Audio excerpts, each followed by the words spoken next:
gangkan. Nah, biarlah hari ini kita agak sedikit lebih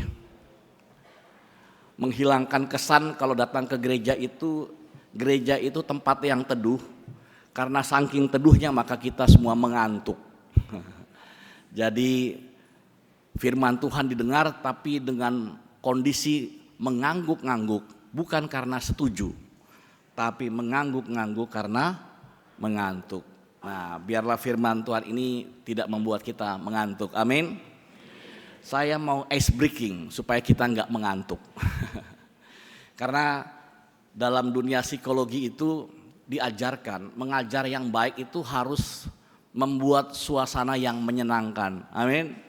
Kalau suasana sudah menyenangkan, maka segala sesuatu yang disampaikan tidak masuk kuping kiri, keluar kuping kanan, tapi tertanam dalam hati kita.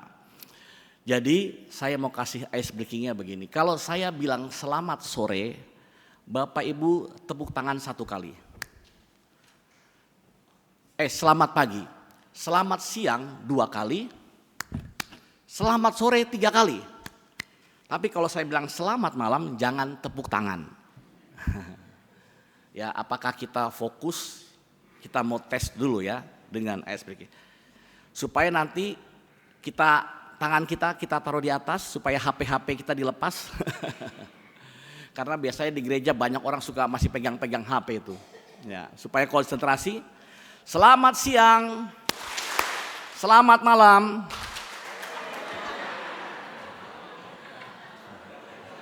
Masih. Ini kodenya belum fokus Bapak Ibu. Sekali lagi ya, biar selamat pagi, selamat sore, selamat malam. Oke, sudah mulai fokus. Tema kita pada hari ini, berbuat baik akan memulihkan dunia.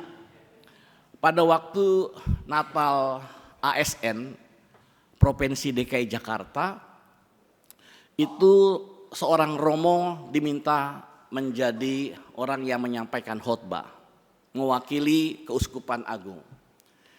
Saya diminta mewakili Persekutuan Gereja-Gereja di Indonesia menyampaikan pesan Natal. Dan rupanya pada waktu romo ini menyampaikan khotbah, itu dia menyampaikan khotbah dengan luar biasa. Karena itu membuat saya menjadi semakin deg-degan. Wah, romo ini menyampaikan khotbah luar biasa. Salah satu pernyataan yang membuat suasana itu agak sedikit memperlihatkan tentang kualitas seorang hamba Tuhan, dia sampaikan. Sekarang ini katanya jemaat itu agak sedikit mudah menilai pendeta. Ya. Makan pendeta itu kadang-kadang diberi level. Ini pendeta A, kalau dia bisa menyembuhkan banyak orang. Wah, dia katakan dia nggak bisa menyembuhkan, levelnya apa nanti dia nih. Pendeta B itu levelnya bisa mengusir setan. Jadi kalau dia sudah bisa menyembuhkan, levelnya A. Pak Waru, kita berbahaya juga, kita level apa nih? Saya seorang pengajar Bapak Ibu sebagai seorang dosen. Dan romo itu mengatakan juga dia menjadi seorang pengajar. Tapi mudah-mudahan dia katakan bahwa dia tidak menjadi seorang pembicara yang mengecewakan semua yang hadir pada saat itu. Dan kata-kata itu juga mau saya ucapkan pada hari. Mudah-mudahan saya jangan jadi pendeta yang mengecewakan Bapak Ibu Saudara. Amin. Karena seperti itu. Nah, rupanya ayat Alkitab ini menjadi acuan kalau kita membaca Yesus mengajar dan menyembuhkan. Artinya kalau sudah mengikuti grade ini, Yesus ini paketnya paket lengkap luar biasa. Dia bisa menyembuhkan, amin. Dan dia bisa mengajar. Dan ada hal yang luar biasa juga di sini dikatakan dia mengusir setan. Nah, kalau tema kita berbuat baik akan memulihkan dunia, ini berkaitan pengajaran-pengajaran yang bisa menyentuh hati seseorang sehingga seseorang itu bisa mengalami pembaharuan dan perubahan. Maka dalam satu buku yang saya baca, dikatakan begini, jika kita bisa berbuat baik kepada semua orang, berbuat baiklah. Jika kita tidak bisa berbuat baik kepada semua orang, maka kita harus berbuat baik kepada sedikit orang. Jika kita tidak bisa berbuat baik kepada sedikit orang, berbuat baiklah kepada satu orang. Tapi jika kita tidak bisa berbuat baik kepada satu orang, maka kita harus jangan membuat banyak susah orang. Nah, ini kata-kata. Nah, dari 4 gambaran ini, tema kita mau mengajak kita supaya berbuat baik akan memulihkan dunia. Persekutuan gereja-gereja di Indonesia baru selesai mengadakan rapat sidang, juga mengeluarkan hal yang sama. Sekarang ini di tahun 2025, PGI mendorong supaya gereja-gereja melakukan kebaikan bagi semua orang. Ini Ecclesia in Action. Jadi gereja bukan hanya sekedar bicara. NATO itu artinya no action, talk only. Banyak bicara tapi tidak ada hasil. Maka dari itu sekali lagi diingatkan, sekarang ini gereja-gereja harus dibangunkan. Untuk apa? Untuk melakukan kebaikan-kebaikan. Di satu gereja saya mendengar satu istilah ini sekarang, mereka itu mengumpulkan banyak uang. Ya. Dan dalam satu pertemuan dikatakan mereka itu bangga karena uangnya banyak. Gitu.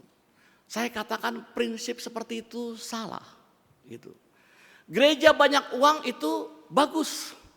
Tapi gereja juga harus banyak mengeluarkan uang untuk orang-orang yang membutuhkan. Sehingga pada waktu orang melihat apa yang dikerjakan, apa yang dilakukan, maka orang semakin hari semakin banyak mau memberi untuk gereja. Organisasi itu merupakan alat sebagai satu untuk menyalurkan berkat-berkat yang semuanya diterima oleh jemaat, diberikan untuk kemuliaan Tuhan. Amin. Saya belum baca di sini kondisi keuangannya. Kalau banyak puji Tuhan, tapi jangan sampai terlampau banyak untuk kita lalai memberikan donasi kepada siapa? Kepada orang-orang yang membutuhkan. Program-program diakonia, perhatian kepada janda, anak yatim, itu semakin hari semakin harus ditingkatkan. Kalau tema kita mau mengajak berbuat baik akan memuliakan dunia, inilah. Sudah waktunya sekarang gereja lebih banyak juga memperhatikan. Sehingga banyak orang semakin lama semakin memberi gitu. Saya pernah mendengar satu berita, itu ada satu lembaga namanya Yayasan Seci. Mungkin Bapak Ibu pernah mendengar. Punya umat Buddha, Yayasan Seci itu. Setiap ada bencana, ada musibah, besoknya mereka langsung ada di situ. Bencana hari ini, tapi kalau gereja-gereja kita ini ada bencana, yang pertama hanya sekedar pokok doa. Kumpulkan dana nanti. Bahkan pada waktu diminta untuk mengumpulkan donasi itu sangat lambat. Gerakan kita untuk menolong, membantu jika ada musibah, apalagi sekarang kondisi alam kita sedang tidak baik, kita harus memiliki respon yang cepat sebagai anak-anak Tuhan. Tingkat kepedulian kita. Dan pada waktu ada bencana di Mentawai, Persekutuan Gereja-Gereja di Indonesia mencoba ya untuk menggerakkan gereja-gereja menolong saudara-saudara kita yang mengalami kesulitan.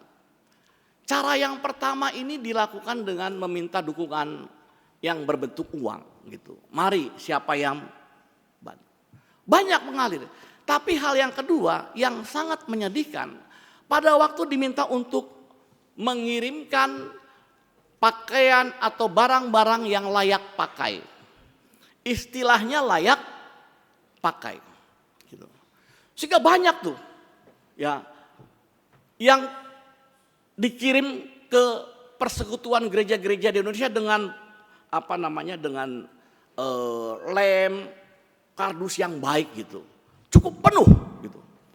Terus sebelum dikirim, saya sempat juga minta kepada tadinya teman-teman di Halim, barangkali kalau kirim melalui angkatan udara, pesawat bisa mudah atau lebih murah bayarnya.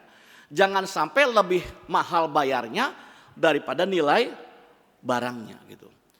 Cek dari 5 kardus pretest gitu. Saya buka. Kardus yang pertama itu yang dibilang layak pakai itu hanya 15% yang layak pakai. Kalau ada baju yang dikasih, bajunya sudah seperti mungkin yang tidak dipakai lagi di rumah. Ada barang-barang yang dikasih semuanya tingkat yang diberikan nilainya 20% dari hasil yang baru. Padahal firman Tuhan katakan, hukum yang terutama yang pertama, hukum yang kedua dengan itu dikatakan kasihilah sesamamu manusia seperti dirimu sendiri. Jika bapak ibu memberi kepada adiknya yang sedang berulang tahun atau membutuhkan, apakah kita memberi barang yang sudah tidak baik? Bisa marah tidak? Menghina atau tidak? Kalau kita memberi seperti itu, coba deh. Bapak tiba-tiba datang dikasih oleh orang dengan kondisi barang yang sudah 50% saja. Dan itulah yang terjadi. Dari random 5 yang disampaikan semuanya nggak ada yang sampai 50%, bahkan sampai 40%. Sehingga kami memutuskan untuk tidak mengirim barang tersebut. Lebih bagus dikasih kepada lingkungan-lingkungan yang ada di sekitar PGI karena banyak pemulung-pemulung yang masih bisa. Daripada kita kirim ke saudara-saudara kita, tapi mereka yang menerimanya akan melihat seperti kok ada perbedaan. Padahal firman Tuhan katakan, kasihilah saudaramu itu seperti dirimu sendiri. Maka sekarang ini gereja diingatkan, kalau memberi bantuan jangan ada lagi istilah layak pakai, beri yang baru. Amin. Berilah yang baru, jangan yang sudah dipakai. Karena ini menunjukkan presensi kehadiran Yesus di dalam kehidupan kita, merubah lifestyle, gaya hidup kita. Kita tidak menjadi pribadi-pribadi, saya katakan kepada para mahasiswa kita itu, karena mereka sedang dalam pendidikan sekolah teologi, yang menjadi calon-calon pendeta, paling hal yang tidak baik bagi seorang calon pendeta adalah kalau pendeta itu, hamba Tuhan itu menjadi hamba Tuhan yang pelit gitu. Pelit itu bukan hanya sekedar bicara materi. Pelit itu bicara tentang tenaga, tentang waktu. Karena kita mau memberikan semuanya untuk menjadi kemuliaan bagi nama Tuhan. Berikanlah yang terbaik bagi Tuhan. Kalau engkau dalam kondisi sehat, maka tadi ada yang mengatakan sudah lansia masih memuji Tuhan. Luar biasa. Masih mau memberikan waktunya untuk memuji Tuhan. Selagi kita sehat, kita melayani. Dan berikanlah yang terbaik bagi Tuhan. Berikanlah tenaga kita yang terbaik bagi Tuhan. Sehingga kalau pada hari ini pelantikan ketua dua siap juga harus memberikan yang terbaik bagi Tuhan. Amin. Kita punya waktu, dikasih waktu 24 jam. Siapa orang yang di Jakarta tidak sibuk? Semua sibuk. Tapi pada waktu kita menjalankan tugas, karena tugas-tugas itu berkaitan dengan pelayanan untuk menyenangkan Tuhan, maka kita mau memberikan yang terbaik bagi Tuhan. Itu karena apa? Presensi. Kehadiran Tuhan di dalam kehidupan kita merubah sikap kita, merubah cara pandang kita, merubah untuk melihat orang. Sehingga kenapa ada orang yang gampang untuk memberi, itu namanya karya Roh Kudus yang harismatik. Jadi dia punya harta, punya kekayaan, dia mau memberi untuk gereja, memberi untuk pelayanan, menolong orang lain. Karena apa? Sudah ada jamahan dari Roh Kudus. Amin. Tapi orang yang belum dijamah oleh Tuhan, dia pikir bisa membawa harta kemana-mana. Tidak. Kita umurnya paling lama Alkitab katakan bisa 80-90 tahun, sekarang kondisi kesehatan baik. Tapi tetap dalam satu titik kita akan dipanggil oleh Tuhan. Apa yang dibawa? Tidak ada. Yang kita bawa adalah kebaikan kita. Bagaimana kita berbuat baik bagi orang lain. Amin. Sehingga pada waktu seseorang itu dipanggil Tuhan, itu yang akan kelihatan apa yang sudah diperbuat. Maka perbincangan orang, wah dia luar biasa. Dia orang yang baik. Kata-kata baik ini bukan karena kita yang mengatakan. Tapi kata-kata baik itu karena orang yang melihat. Dia memberikan apa yang dia punya, dedikasi, waktunya, tenaganya. Dalam hal-hal yang diperlukan kalau dalam organisasi. Ada kegiatan-kegiatan yang memerlukan tenaga.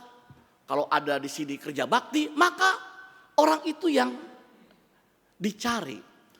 Saya sama mahasiswa katakan, kalau engkau mau menjadi pribadi yang handal, maka buatlah engkau menjadi pribadi yang di atas rata-rata. Jangan hanya sekedar menjadi pribadi yang standar. Apalagi di bawah standar. Karena apa? SDM sebagai mahasiswa-mahasiswa teologi, itu pembentukannya harus bisa melebihi daripada jemaat sekalian. Dari sisi spiritual, pengabdian, perilaku, tingkah laku. Kita ini hidupnya disorot seperti ikan di akuarium. Dan itu bukan hanya kepada para pendeta, kepada para majelis juga. Hidup kita ini seperti ikan di akuarium. Benar saja bisa salah, apalagi kita buat salah. Benar ya Bapak Ibu ya. Semua orang akan menyoroti kita. Bagaimana bicara kita, bagaimana tingkah laku kita, bagaimana perbuatan kita. Maka itu kita harus bisa seperti kertas surat yang terbuka. Lihat, diriku sebagai seorang anak Tuhan, sebagai pelayan Tuhan. Karena disitulah presensi, pembaharuan dan perubahan yang sudah Tuhan buat dalam kehidupan kita. Maka kita juga bisa menjadi alat yang dipakai oleh Tuhan. Perjumpaan pribadi kita dengan Tuhan membuat kita ini menjadi saksi yang hidup bagi kemuliaan nama Tuhan. Jadi bagaimana seseorang dapat berbuat baik? Dia harus mengalami yang pertama perjumpaan pribadi dengan Tuhan. Karena kita ini semuanya kalau ditanya KTP-nya sama. KTP kita semua sama. Tapi yang menjadi pertanyaannya, apakah kita sudah menghadirkan Tuhan dalam hidup kita? Presensi dalam bahasa-bahasa spiritual dikatakan sudah lahir baru, sudah bertobat, sudah berjumpa dengan Tuhan. Karena apa? Orang yang sudah mengalami perjumpaan, maka tema kita berbuat baik akan memuliakan dunia ini terjadi. Sehingga semua orang yang ada di sekeliling kita, baik keluarga kita, sepupu kita, saudara kita, sanak famili kita, kalaupun ada apa-apa itu datangnya kepada kita. Karena melihat bagaimana kehidupan kita. Jangan kita pernah sedih. Jangan kita pernah bangga kalau tidak ada orang datang kepada kita. Apalagi dalam konteks pelayanan di gereja.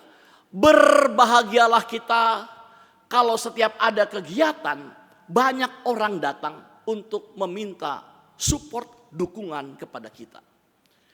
Kalau acara-acara gereja itu kalau sudah terbentuk panitia, maka yang paling pertama pasti yang dibutuhkan adalah dana, betul? Ada panitia pembangunan, maka pasti yang dicari adalah dana. Kalau sudah ada dana, maka bagaimana cara mencarinya? Ada banyak cara mencarinya. Ya, walaupun sekarang ini proposal itu menjadi alternatif terakhir, tapi seringkali juga masih ada. Seandainya ini proposal, ya Bapak Ibu, setelah jadi, panitia mulai mikir, siapa orang yang akan menerima ini. Betul? Berbahagialah kita jika kita menjadi orang yang sering menerima proposal. Amin. Tandanya kita berarti. Ini kalau bicara materi. Kalau ada apa-apa, kok proposal larinya ke saya? Bersyukurlah yang dilihat bukan jumlahnya. Tapi kita menjadi orang-orang yang rela untuk memberi. Jika di sini tiba-tiba ada perayaan membutuhkan tenaga, maka kita panggil si A. Karena dia orang yang selalu ringan tangan. Memberikan waktunya, memberikan tenaganya. Itulah pribadi yang di atas rata-rata. Saya katakan kepada para mahasiswa, lulusan sarjana teologi banyak, calon-calon pendeta banyak. Kalau engkau menjadi pribadi yang biasa, bisa kalah dengan teman-temanmu di tempat lain. Bangunlah spiritual dan bangunlah pribadi karakter untuk menjadi pribadi yang seperti Kristus. Supaya apa? Pelayanan yang dilakukan ini luar biasa. Yesus mengajar, memiliki karisma, punya kuasa. Yohanes 1 ayat 12 katakan, tetapi semua orang yang menerimanya diberinya kuasa. Kuasa itu tidak diberikan hanya kepada para pendeta, tetapi kepada kita semua umatnya. Amin. Bapak Ibu punya kuasa. Kalau ada orang sakit, kita berdoa, percaya akan kuasa Tuhan. Doa orang yang benar, besar kuasanya. Maka dari itu gunakan. Kenapa kita nggak berani? Ini tanda tanya. Apakah hidup kita sudah benar di hadapan Tuhan? Orang yang selalu memiliki hubungan pribadi dengan Tuhan, maka pada waktu dia mengangkatkan tangan, Allah ulurkan tangan. Maka itu kita sering mengangkat tangan, mengangkat hati kita supaya Allah mengulurkan tangan. Apa masalah kita? Apa pergumulan kita? Apa persoalan kita? Orang-orang yang hidup benar, dia percaya pada waktu dia membiarkan Tuhan ada di depan, dia di belakang. Maka semuanya akan berjalan dengan luar biasa. Dipakai Tuhan. Bisa melakukan kebaikan Tuhan. Bisa memberikan waktunya untuk Tuhan. Gak pernah hitung-hitungan. A, B, C, D. Karena apa? Karena dia mendahulukan Tuhan di depan, dianya di belakang. Tapi kalau kita mendahulukan diri kita yang di depan, Tuhan di belakang, ini orang yang banyak suka berpikir untuk memberikan kepada Tuhan. Memberikan waktunya, aduh saya sibuk A, B, C, D. Orang yang banyak alasan adalah orang yang tidak bertanggung jawab. Banyak alasan. Ayo, berikanlah waktumu. Berikanlah tenagamu untuk melayani Tuhan. Untuk menolong orang, membantu orang yang ringan tangan. Jika ada masalah di tengah-tengah jemaat kita, perhatikanlah. Saya selalu katakan kepada mahasiswa, ingat, jika ada temanmu mengalami sakit, apa yang kalian buat hari ini akan teringat buat teman kamu sampai 5 tahun, 10 tahun yang ke depan. Kebaikanmu itu akan diingat, dilihat pada waktu sama-sama setelah selesai lulus. Apa yang kita lakukan buat jemaat, buat orang lain, itu akan teringat. Siapa orang yang baik? Siapa orang yang baik bagi kita? Maka kita melihat, oh siapa yang baik bagi kita? Apakah nama kita disebut? Maka ada lagu katakan, ku mulai dari diri sendiri. Mulai dari mana? Mulai dari diri sendiri. Supaya orang melihat kebaikan. Maka dari itu tadi dikatakan, jika kita bisa berbuat baik kepada semua orang, berbuat baiklah. Jika kita tidak bisa berbuat baik kepada semua orang, berbuat baiklah kepada sedikit orang. Jika kita tidak bisa berbuat baik kepada sedikit orang, berbuat baiklah kepada satu orang. Jika kita tidak bisa berbuat baik kepada satu orang, maka kita jangan pernah membuat banyak susah orang. Yang sering terjadi, kita ini suka membuat banyak susah orang lain. Maka dari itu, sekali lagi, pada waktu kita mendapatkan pengajaran, mendengarkan firman Tuhan, dengan kuasa Tuhan, apa yang terjadi dalam kehidupan kita, harus ada yang namanya perubahan. Pembaharuan, karena perjumpaan kita dengan Tuhan maka kita bisa melakukan semua perintah Tuhan. Apa itu perintah Tuhan? Ada kata-kata jangan kan? Jangan mencuri, jangan ini. Banyak perintah Tuhan. Kita bisa melakukan, tapi pada waktu kita tidak membiarkan Tuhan ada di depan, kita di belakang, maka kita akan lalai. Lupa sama perintah-perintah Tuhan. Gak ingat. Karena apa? Karena kita membiarkan diri kita tidak dipimpin oleh Tuhan. Maka pada waktu engkau menghadapi tantangan seperti kertas kosong ini kalau robek dianya. Tapi pada waktu firman Tuhan ada melapisi kebenaran, maka kalaupun ada gangguan gak bisa sobek. Karena ada firman Tuhan. Gak bisa. Maka buatlah diri kita menjadi pribadi-pribadi yang tangguh bersama dengan Tuhan. Amin. Berbuat baik. Jangan sampai kita menjadi penyebab persoalan, tapi kita harus menjadi penyelesai persoalan. Saya selalu katakan kepada para majelis di gereja saya, ingat, orang yang dibaharui oleh Tuhan adalah orang yang baik. Orang yang baik adalah orang yang menyelesaikan masalah, bukan menjadi penyebab masalah. Saya lihat Bapak Ibu dari sini orang baik semua. Amin. Wajah-wajahnya sudah wajah-wajah ya dibaharui oleh Tuhan. Maka sekarang ini kita harus melakukan kebaikan. Supaya gereja POK di tempat Halip ini yang sudah terlihat kebaikannya ini, maka semakin lama nampak kebaikannya. PGI DKI Jakarta sangat berterima kasih kepada POK Halip. Karena banyak kegiatan-kegiatan yang dilakukan memakai tempat di tempat ini. Tapi ingat, buatlah. Kalau bisa buat kepada satu lembaga, buatlah. Kalau bisa buat kepada 2 lembaga, buatlah. Kepada sedikit, kepada banyak, bisa buat baik kepada BP POK, kepada POK-POK yang ada di sekitar kita. Yang memiliki kekurangan finansial, kekurangan perhatian. Karena di Jakarta ini ada 20 POK. Dari 20 POK hampir ada 6 POK itu di bawah rata-rata. Perlu pergumulan, perlu pertolongan. Dari mana? Maka kami katakan kepada teman-teman POK, perhatikan POK-POK yang ada. Mereka yang membutuhkan hanya sekedar kursi saja susah. Maka kita yang sudah menikmati perlu bertanya. Apa yang bisa kita bantu, kita buat, kita lakukan. Agar apa? Agar mereka juga menikmati persekutuan bersama dengan Tuhan. Amin. Kita ini menikmati persekutuan dengan Tuhan dengan suasana yang sejuk. Amin.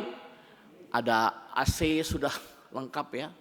Berarti kita sudah menikmati kebaikan Tuhan. Persekutuan gereja-gereja di Indonesia sama. Pada waktu pertama kali saya menjabat sebagai sekum itu, di periode pertama, masuk kantor saja nggak bisa tahan 5 menit. Karena panas gitu. Banyak berdoa, minta Tuhan, luar biasa.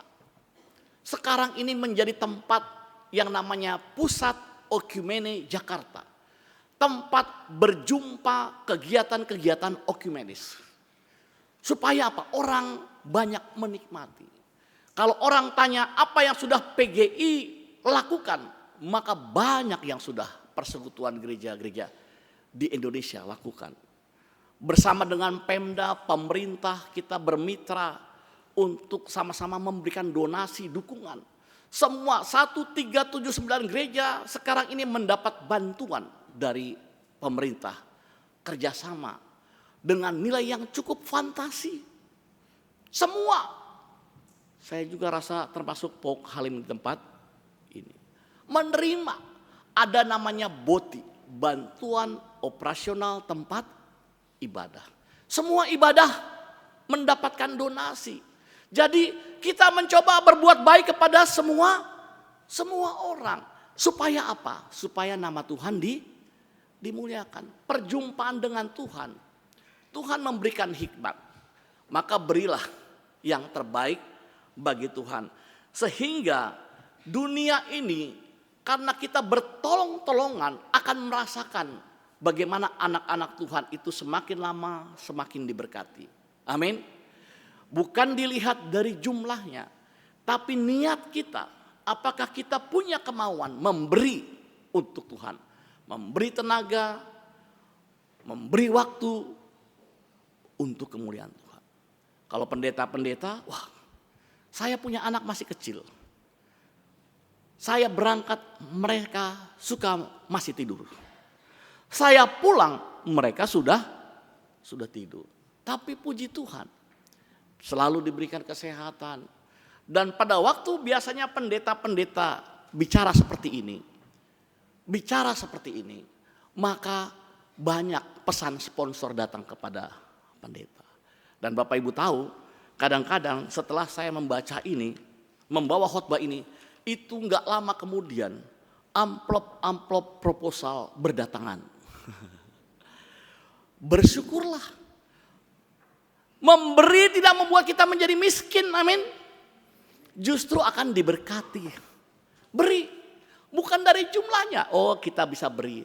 Tapi makin banyak, gak apa-apa. Makin kita diberkati oleh Tuhan, amin. Gak pernah susah menikmati berkat Tuhan. Karena Tuhan tahu, Tuhan akan kirim. Engkau tidak hanya mencari, tapi sekarang Tuhan mengirim berkat-berkat untuk disalurkan kepada orang-orang yang memerlukan.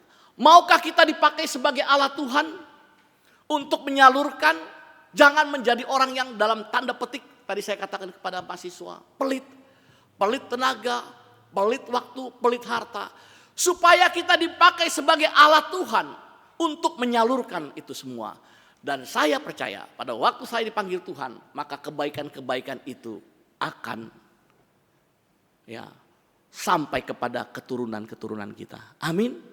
Karena kita nggak bawa apa-apa.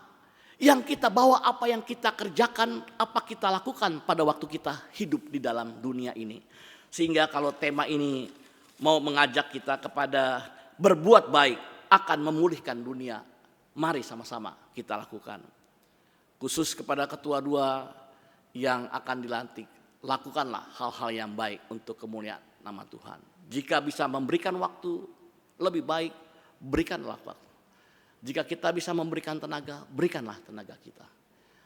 Dan percayalah, apa yang kita buat ini tidak akan menjadi sia-sia di mata Tuhan. Tuhan memberkati kita semua. Shalom.